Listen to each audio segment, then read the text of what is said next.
Oh, I knew looking at the camera. Is that where I'm? Okay, I just want to make sure I'm here, bro. You good now? Yeah. You sure? Yeah, let's get it, bro. All right. You ready? You ready for this? Hello, audience. With the 17th overall pick, the Las Vegas Raiders, apparently DJ is hearing that they are in the market for Notre Dame linebacker Jeremiah Owusu-Koramoah. And I love the pick. Yeah. I love the pick. You've said it many times. They need to get this second level situated. This to me is the guy that's ready to go, even though he still has some work to do. Correct. I think he, among many of the linebackers in this class, to me, he's the one I feel most comfortable starting day one. Right. With a full plate. It hit the ground running more quickly than any other second level defender. And the thing about him is, and I know some people have, obviously Michael Parsons was taken previously, and like you said, he is a better pass rusher than he is a linebacker at the second level. Yep. Okay, Jeremiah. Okay, struggle with words. I think that this is a guy who can grow into the position of playing multiple positions. I'm gonna be real with you. The Raiders, the worst part of their team last year was their defense, and they just need guys that are willing to go out there and put on the hard hat and go to work. This dude right here is all about that life. And when you watch the tape, man, like I wasn't expecting what I saw. This man was like, he had no regard for his body. He was see ball, go get ball, hunt it down. He's playing 100%. 110% of the time. Like to me, he's kind of off the charts in the way he plays. Yeah. If he can stay injury free, playing that style of football, this is the kind of guy that's gonna to raise the level of other guys on the team, because we got Abrams back here, we got this guy at the second level, and he can rush the passer as well. He's good at timing up the snap and going and hunting the football. It's gonna take some time. But you can't be mad at this guy if he makes a mistake, because he's going 110%. He's going faster than anybody else on the football field. His tenacity and the fact that, there generally isn't a ton of false steps, false movements. He typically gets it right. I think this is a really excellent pick for the Raiders. With the 18th overall pick, Daniel Jeremiah is apparently hearing Miami Dolphins will select Miami, Florida edge defensive lineman Gregory Rousseau. Yeah. I guess he had a poor pro day. I guess his numbers. There was some stiffness there. The 10-yard split was good, but there was some agility concerns. And you see that on tape. That's what I was gonna, see that on tape. That's exactly what I was. Yeah. So it's one of those things where, okay, well, we haven't seen you play in X amount of games, days, whatever. So let's see if these drills are what we saw on film or what we didn't see on film. And he kind of lived up to the billing, and it's just kind of unfortunate. Kind of hate that for the guy, especially when you didn't play an entire season. But it is what it is. And this is a guy who, like we spoke about earlier, is a guy you can play outside or inside, a moving piece within that defense. In terms of what he can do, I like the fit. Mm-hmm. I'm not mad at it. Okay. With the 19th overall pick, the Washington football team selects Elijah Vera Tucker, according to Daniel Jeremiah's mock draft 3.0. I think this is a really good pick. Yeah. I also think Washington is one of those teams that should be in the market for a quarterback. Right. But in terms of being able to drop a guy in at a position of need that should be able to start immediately, this is a quality football player. And some people think you could slide him in to play guard, tackle. He's listed as an offensive lineman, but they don't have a quarterback, bro. Ryan Fitzmagic. I mean, Tyler Heinicke. Come on, bro. What's going on, I maintain that they need to address the quarterback position. But again, considering that the offensive line is the most important position group, considering that they need to get better along the offensive line, this pick makes a lot of sense based on how this board is kind of falling out. This one makes a lot of sense. Rashad Bateman. Yeah, I don't hate it. Okay. I don't hate it. Just checking in. Just wanted to check in with him. I don't hate it. I mean, pair him with some guys. I mean, but again, they added Curtis Samuel. I believe there's a lot of depth at the receiver position. Yeah. I might go Bateman. No. But I respect the offensive line pick here. I really do. I really do. And AVT is a good player. No, I'm not hating it. I'm not hating it. Yeah. I ain't mad at it. With the 20th overall pick, we have the Chicago Bears, and this team desperately needs a quarterback as well. Don't let them fool you about the whole Andy Dalton and him being a good fit for what Matt Nagy does and all that. They about to be out of there. Yeah. But they lost Kyle Fuller, and what DJ is saying, or what DJ is hearing, is that they'll be selecting Greg Newsome from Northwestern, and And when there's a limited amount of film because he's dealt with injury, right? And then of course is the COVID situation. However, the skill set, some of the advanced metrics are better than J.C. Horn, Pat Surtain. You know, Caleb Farley, if you're interested in him from VTech. The Newsome, you know, Helly was talking about the corners. He was talking about the corners, and he said that Newsome, although, you know, there's some concerns because of the lack of tape, like that's really his concern, that he'd like to have been able to evaluate him more. He gets some Jair Alexander vibes, and Alexander was cornerback 1 for all of us that particular draft class. So Newsome here to replace Fuller, continue to pair him with Jalen Johnson on a quality Bears defense makes a lot of sense. It certainly is a need, but the biggest need, they doesn't appear that they're going to be able to address it. Not with the 20th overall. No, we're going to run it with Dalton. We good. Okay. Yeah, Newsome, man, he's a smooth moving cat. I actually thought, like, just watching him, I thought he was like better against bigger guys, not the smaller guys, which is kind of weird. But because he's of all the corners, and he's not a small guy, but of all the corners, he's the smallest of those top corners. Yeah, he's a little slighter in frame. Right. Yeah. But tight ends, you know, I was like, okay, all right, okay, I see you out there. I see you. Yeah. Mixing it up. Yeah. With the 21st overall pick, Daniel Jeremiah has Christian Darrisaw, offensive tackle from Virginia Tech, slated to go to the Indianapolis Colts. Of course, Anthony Costanzo retired. There's a need at left tackle. You want to continue to keep that offensive line group as a position of strength because, you know, prior to the Costanzo retirement, that was one of the better offensive lines in the NFL. Darrisaw, you can slide him in. There's a lot to like about him. I wouldn't be surprised to see him come off the board a little bit earlier. Yeah, I wouldn't either. And the thing is, and we got a video talking about the quarterback they traded for, Carson Wentz, and you again, you gotta protect your guy. They have the weapons on the outside in the backfield, so let's just do the right thing and shore up the offensive line so that way we can just run it and give Carson Wentz no excuse to run it. We got you. We got you running backs. We got you receivers. We got you tight ends. We got you offensive line. Everything's solidified. We got you your damn coach.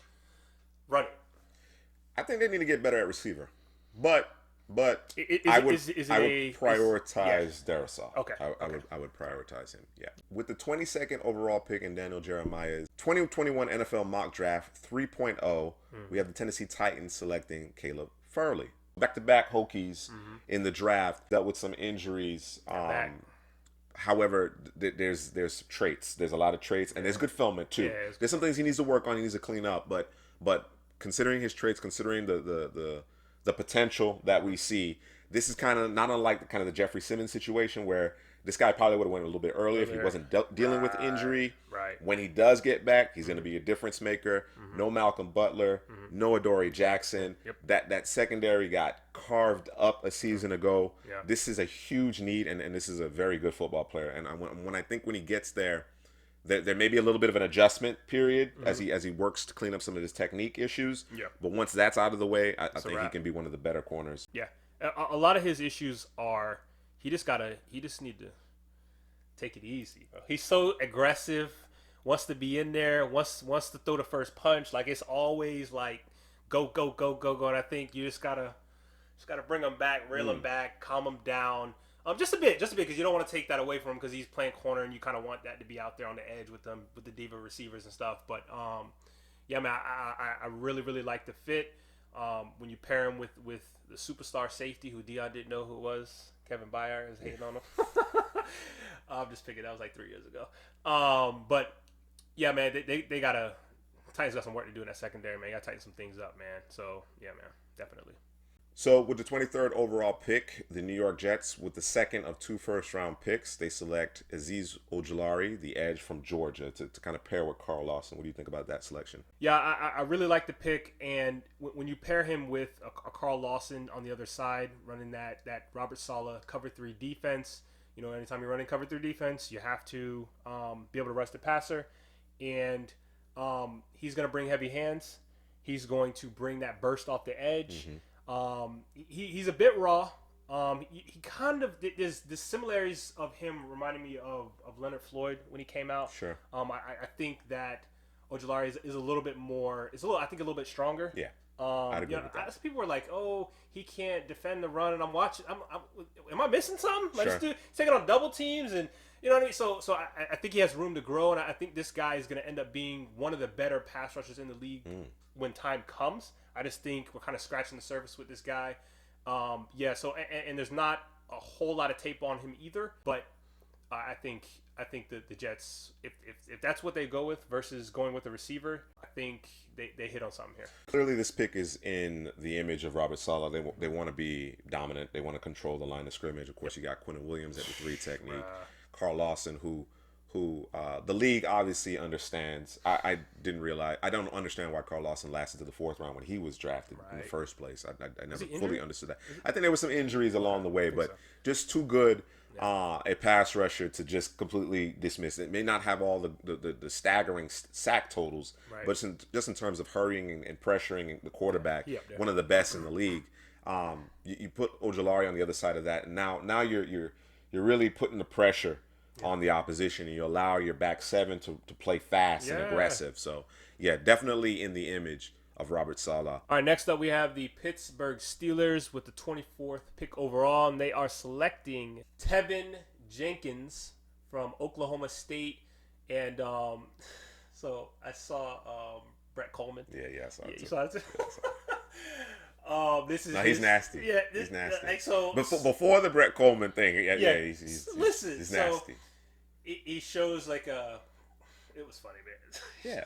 He shows like this very, very unassuming. Yeah, you look at this guy picture. like, really? This the guy? Yeah. Like, come on, bro, stop it. Yeah, the Steelers desperately need to address the offensive line. They have allowed that position group to erode. It's crazy. They've they were allowed it to erode. They were one of the. It was one of the best for a long time. Yeah, it's like what do you? And I guess maybe they kind of took it for granted or whatever, and to let people walk and different things. It just, I don't know, man, but. This is a must. I know people are talking about running back, but it's definitely offensive line. You're talking about Ben, who doesn't really move well at this point in his career. Was struggling last year to throw the football. Whether he was injured or not, I think he was injured. I'm surprised he came back, but you got to protect your quarterback. They couldn't run the football. This is the dude that can help you run the football. Super, super, super technically sound football player. All right, next up we have the Jacksonville Jaguars. Their second pick, 25th pick overall, and they are selecting Trevin Moehrig, safety out of TCU. This is a guy who, and I didn't see a video, but I saw someone made a video versus Richie Grant. Yeah, I just got a smile when I seen it. That should have been us. Should have been us. Jacksonville Jaguars, I think that they just got to fill holes, right? So, and I don't hate this pick because I think Moehrig, he's a moving piece for me in terms of he's similar to Richie Grant. I think Richie Grant probably has a little bit more range. And I think Moehrig is probably the better in the box player, can weed through the garbage, find the ball carrier. He's a guy who he will take chances. But I think it's not a bad pick, man. It really isn't. I mean, what happened to Ronnie Harrison? They done. He's in Cleveland. Yeah, traded him. Yeah. Okay. Yeah, y'all should play well. Yeah, y'all should play this past season. I think the Jaguars just need good football players. Yeah, period. The Jags should be, aside from, maybe trying to make sure that you got the offensive line straight. I will always be a proponent of that. Prioritize the offensive line. Right. However, if the TCU safety in this case is the top player on your board, just do that. You need good football players. Right. You are a rebuilding organization, particularly on the defensive side of the ball. All right, next up with the 26th pick overall, we have the Cleveland Browns, and I think this is a much needed selection just in terms of the position. I have a feeling this may be the team that actually trades up for this position. Okay. Linebacker Jamin Davis out of Kentucky, and this is a sideline to sideline, go get the football, kind of no nonsense player who can make it through traffic with ease. And I think there's some room to grow with him. I think he plays well in space. I think he's super instinctual, kind of can feel his way out and feel where things are going. Based on Davis's tape, and you juxtapose that against a really impressive pro day, his stock is certainly going up. I just don't know that the Browns make this pick in the first round. But then again, Daniel Jeremiah, he has more insight in terms of what's actually being discussed among scouts, among front offices. So this might be a pick. Don't be surprised if you hear Davis's name in the first round. Listen, when you look at the defense of that team, I mean the only eyesore is the second level of that team. Where they got 3 safeties now. Yeah. Corners, it's just a matter of time. They just need to be healthy so we can actually see. Taki ain't it? I mean, nah. I agree.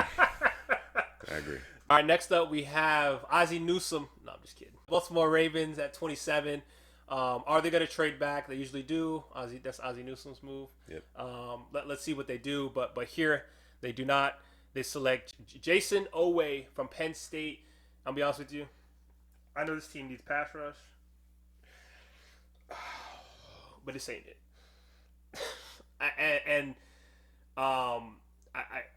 This is what DJ's hearing. It's cool. I don't know that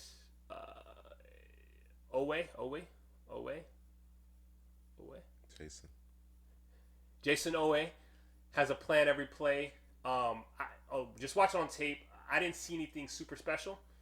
Maybe I was watching the wrong tape. Maybe down in the comments section, but I know this team needs pass rush. There's no question about that. But what are we doing? This is the Ravens all over again. Rashad Bateman staring at you in the face, and you're gonna poo poo on the man and go pass rush.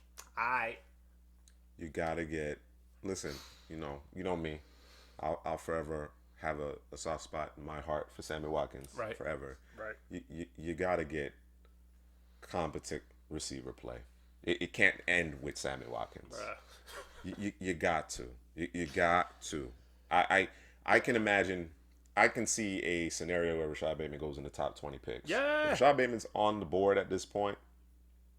Yeah, trade up and go get him. Stop playing. Draft him. Just draft him. I don't want to take anything away from this player, but and yes, Baltimore has a need at pass rusher, but too often we get caught up on, well, this guy has the physical tools and traits. I need to see production. Right. I need even if it doesn't amount in a sack, I need to see the consistent production from pass rushers. I do not want to put so much emphasis on athletic traits in terms of pass rushers. I like to see some actual production. You understand what I'm saying? And apparently this was a really great, pro day showing. He checks those boxes in terms of the requisite athleticism that you're looking for, but again, as you said, on the tape, it doesn't necessarily match up. No. The Ravens, to me, the Ravens can't afford a project. No. With this pick. They need a guy that can contribute immediately. They're right there. Yeah, they're on the cusp. That's it right there. They're on the cusp. And the reason why you've been bounced the past two playoff games, or in the playoffs, the past two seasons, is you don't have another guy. It can't be Lamar and bust, bro. Like, we need more. Yeah. We need more. Or Mark Andrews. Yeah. Like, come on. Stop it. All right, with the 28th overall pick, the New Orleans Saints, according to Daniel Jeremiah, will be selecting Ahsante Samuel Jr. from Florida State. And I've heard Ahsante Samuel, his star has begun to rise throughout the pre-draft process. Obviously, a very highly touted recruit. Bloodlines, obviously, with Ahsante Samuel. The flashes were there, certainly. What do you think about the landing spot in New Orleans? I'm not mad at the pick when you talk about what they need, because obviously they need a corner. You have Lattimore, who some were saying, hey, he's probably not gonna be on the team. They got cap situation, yada yada yada. But this is a guy who actually might miss some games with his gun charge. Jackrabbit is gone, correct?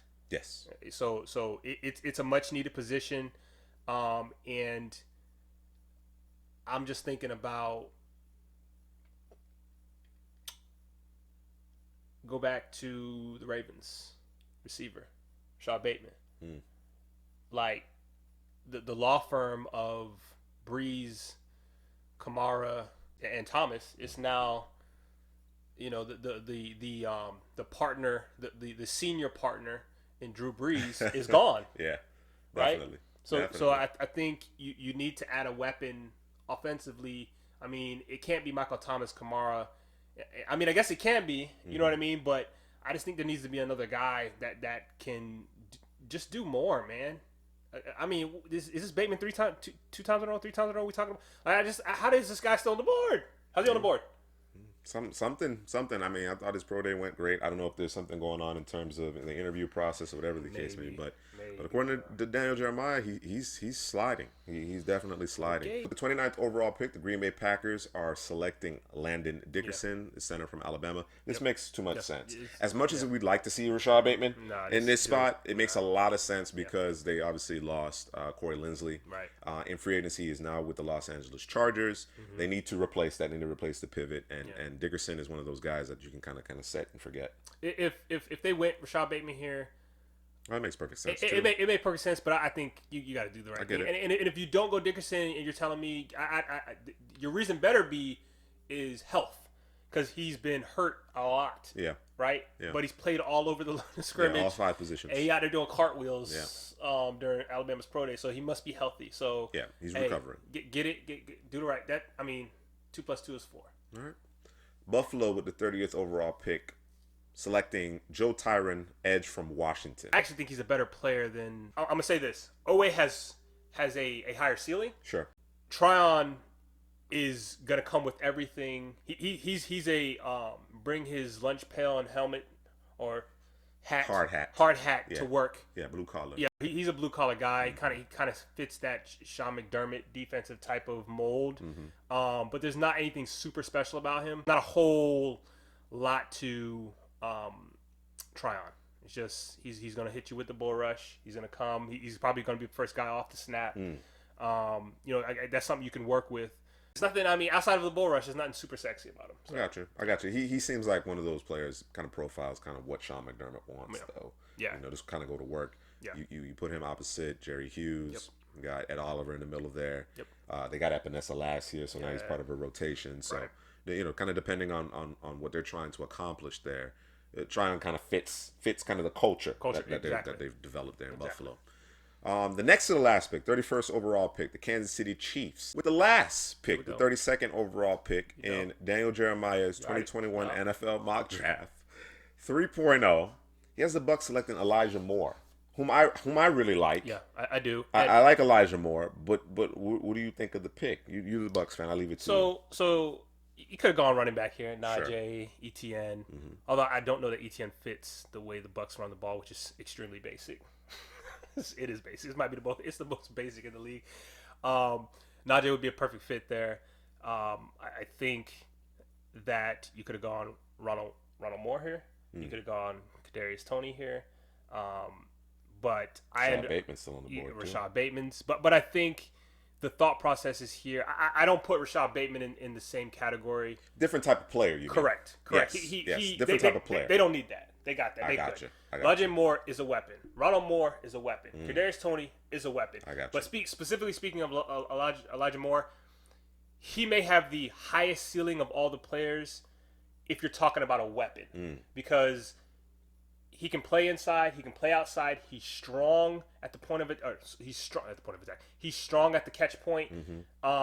And dude's scary with the ball in his hands. Like he's scary. He's not Kadarius Toney 3 steps and I'm out type. Sure. But he's a guy who can embarrass folks and make people miss Dante Hall type stuff. But he's strong enough to run through. Something going on over there at Ole Miss, right? Yeah, something going on, bro. Because DJ Metcalf, test the water. AJ Brown, test the water. What's going? Like they don't look it. Well. Metcalf looks it. But AJ Brown, he hit it a little bit. You know what I'm saying? He hit it and then he came. You're like, whoa, wait a damn minute now. Hold up. You know what I mean? Maybe it's because he was standing next to Metcalf. Yeah, flex on him. Yeah, flex on him. So, but yeah, man, I think when you talk about the top offenses in the league, obviously the number one is going to be KC. I think Tampa Bay's in the top 5 somewhere there when you talk about all the weapons. But if you add a guy like that, bro, it adds a different element. To the team. And I know last year they wanted actually Antonio Gibson was drafted by Washington, but this could be their guy. And the Bucs sitting here at 32, bro, they can pretty much do whatever they want. They can trade out of it. I mean, it wouldn't surprise me to do that because I know Jason White loves picks, so we'll see what happens, man. But I ain't hating on the pick. I ain't mad at it. All right. Yeah, man. Let us know your take on our reaction to Daniel Jeremiah's 3.0 mock draft. Where's your team? How do you like your team? I don't know what I'm doing. Like, comment, and subscribe.